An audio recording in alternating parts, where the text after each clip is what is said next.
Good morning po sa inyong lahat. So, meron po akong video kanina yung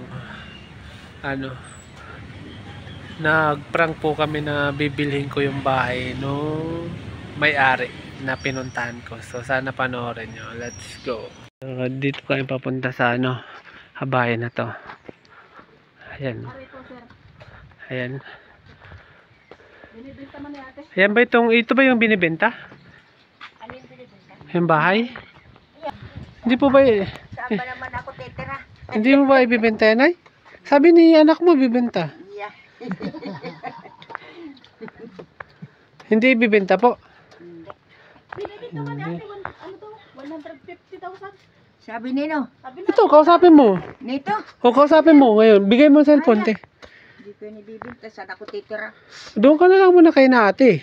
Dito daw may dyan. Pwede ka daw.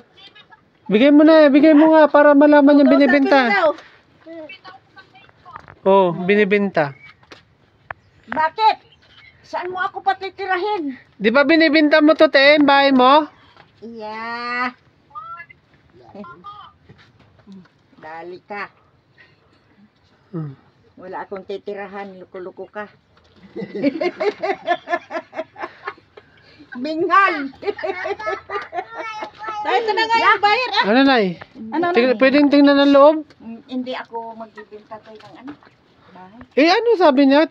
Ano na pa naman ako? Nag-down na pa naman ako doon. Nabigyan na daw ito ng ano ay 70,000. Yeah. Pero ka nun. Sana ko nang mabahay. Doon ka na daw titira sa Lucena. Sa Lucena ka na daw lang po tumira. So, si bibinta na ako ninyo. Lakas ko pa. Hala, lakas. Nay, ate ka dito. Joke ka lang namin. Kung tinitingnan ko lang reaction mo na, pero naka-video tayo. Hagas na hagas. Agas na si nanay, saan daw siya titira? Kaya saan ba ako titira dyan? Ilan taong ka na po? 71 na. Sino po ang kasama niyo dito ngayon? Yung aking apong anak nila. Walang ano kay nanay. Bakit mo tinaisipang iprank si nanay ng ganun? Sagot ka. Wala lang pa. Gusto mo lang? Gusto ko lang titingnan ko kung anong itsura sa Kaso hindi naniniwala eh.